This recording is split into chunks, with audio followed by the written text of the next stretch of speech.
Allow me to jog your memory before we get into this one. Back in episode 7, that would be the Crimson Binome, there was a part where Bob got locked in a brig, and we heard mention of a person named Mouse. And that was all we got. A name, a little icon on the wall, and the fact that she's female. Well, now 3 episodes later, we get the payoff, that little seed planted earlier. Let's take a look. Where is she?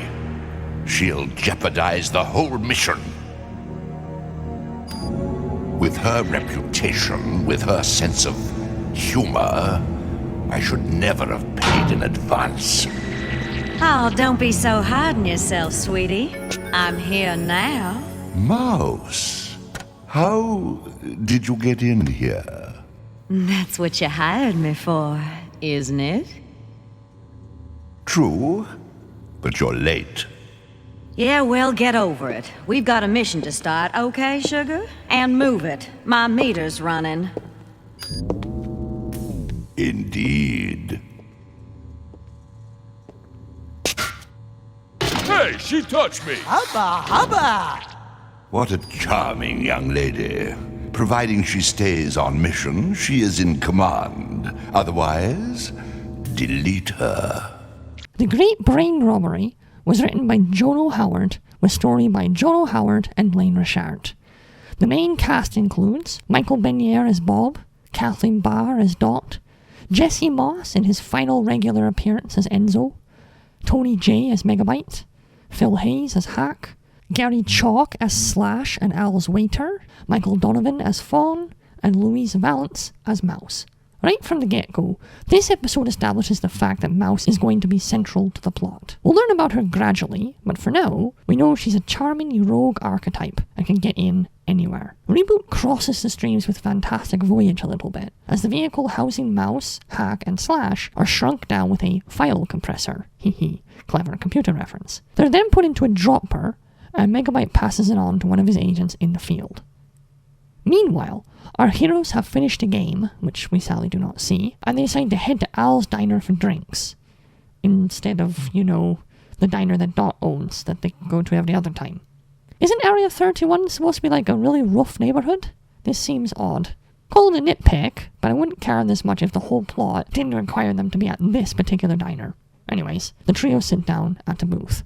So, Bob, what'll it be? One quantum shake, please.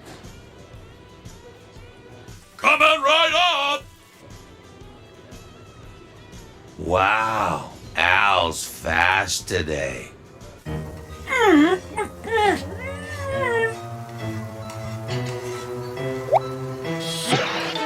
Before Bob can drink the sabotaged drink, Enzo asks for a sip. Bob says sure, and Enzo ends up consuming the miniaturized vehicle. Oops. Not realizing they've ended up in their own mouth, Mouse starts steering the vehicle to the admittedly visually impressive central nervous center of Enzo, aka his brain. As Hack and Slash exit the parked vehicle, they of course bumble around and fall over each other, causing poor Enzo to spaz out and jump all over the place. Enzo, what are you doing? I don't know, I can't help it! Enzo, stop that! Get down! I can't! Help! Are you alright? Clearly concerned over Enzo's sporadic behaviour, Bob and Dot take Enzo to see Fawn. We scene shift to a stereotypical doctor's office, where Fawn is brought up to speed and goes to check Enzo's ear. Apparently, sprites have no eardrums, because Fawn very cartoonishly sees straight to Enzo's brain and finds a miniature Hack and Slash running around. He informs Bob and Dot, and Bob requests to be shrunk down so he can go in and get them out of Enzo's head. Meanwhile, Mouse finishes setting up some sort of contraption and gets plugged into the brain. Megabyte couldn't be more pleased. Until he learns the truth, of course. At last, the sequence is complete. Bob's entire memory base is now open to me. With the flick of a switch, the entry code to the great supercomputer will at last be mine. Alright guys, remember, the password is belly button, and no girls allowed. Belly button? No girls allowed? That can't be right. What's going on here? That sounded like a child. Megabyte is confused beyond belief. Enzo, his brain being scrambled by this invasive technique, starts spouting random lines from his past. Meanwhile, Bob has been garbed in black battle armor, and he, riding a hover bike, are shrunk down and placed inside Fawn's scope. The battle for Enzo's brain appears to be about to commence. This next scene isn't essential, but it's my favorite joke, so why not? I'm a little source code, short and stout. This is my input, this is my out. This is too weird. Good luck, Bob. After Bob has entered, Megabyte, dumbfounded, demands that he be given motor control and has the body guided to a reflective surface. And finally, he realized the gravity of his mistake. They're in the wrong brain. Megabyte is livid. But then, after using Enzo to look around, sees Fawn and realizes that he's inside the principal office, past all of the security. He then realizes that he has access to Mainframe's core. He is very pleased with this plan B. What is the core?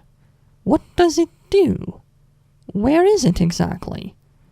How will getting in the core benefit Megabyte? I don't know, and the episode never tells us. Big mistake, but I'll circle back to this at the end. Hey, where are you taking us anyway? This wasn't in my contract.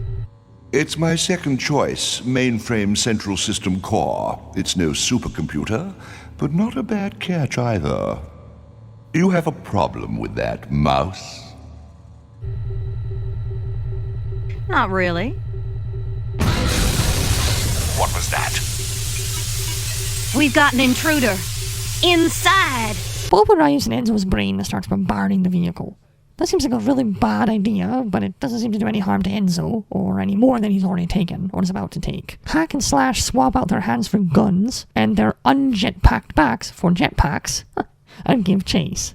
Bob, thanks to his quick thinking and fancy flying skills, manages to dodge the projectiles and lead them to crashing into the hijacked vehicle. They fall to pieces. Satisfied that the threat is neutralized, remember no one knows Mouse is there, Bob casually walks into the vehicle and prepares to shut it down, but Mouse sneaks up behind him and stuns him.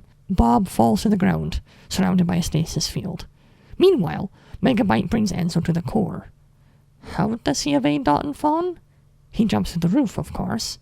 You've got control of my brain! That's cheating!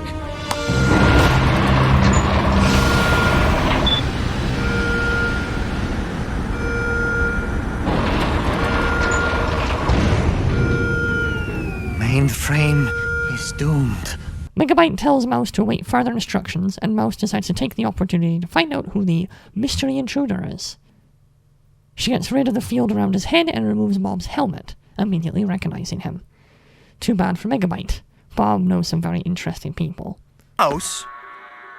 Bob? Guardian Bob? Why, I haven't seen you Since I arrested you for hacking into the supercomputer. I would have made it if it wasn't for you. Oh, you're good, Mouse, but not that good. Look who's talking. At least I'm not stop-filed in a stasis field. I don't get it, Mouse. You were always bad news, but taking over a little kid's brain, what happened to you? Relax, will you? This is a simple copy and paste job. No one's gonna get hurt. Yeah, right. As we speak, Megabyte's steering little Enzo here into this city's operating core. He'll be erased from the power surge. Realizing that the job actually pertains to killing a kid and getting herself fried, Mouse reconsiders her partnership with Megabyte. Alright, so it seems she's nobler than she first came off. Or at the very least, isn't willing to die for a viral would-be conqueror. Fair enough. She contacts Megabyte about this, who tries to convince her that Bob is the one lying. Luckily for our heroes, Mouse is more willing to trust the Guardian she knows already than the obviously evil virus guy. She pulls the plug on the control machine, and Enzo, his senses restored, flees from the core back to safety. Megabyte loses it, having been so close to victory, and Mouse tells him that no one double-crosses her. Megabyte replies by saying he double-crosses whomever he pleases. Suddenly, the vehicle's computer warns that the compression field, the effect keeping the ship tiny, is starting to fail, assumably Megabyte having something to do with that as a final screw you gesture. Mouse and Bob fly the ship out, and Enzo has the sneeze of a lifetime. Gesundheit.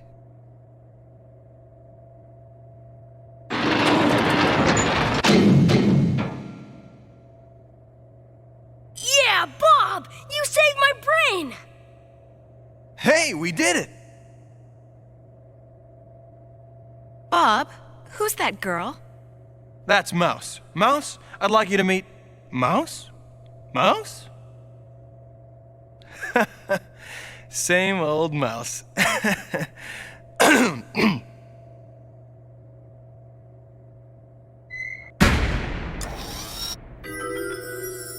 With Mouse disappeared and the day saved, Bob and Dot decide to shrink, hack, and slash to miniature size and send them back to Megabyte, just as one final kick in the head.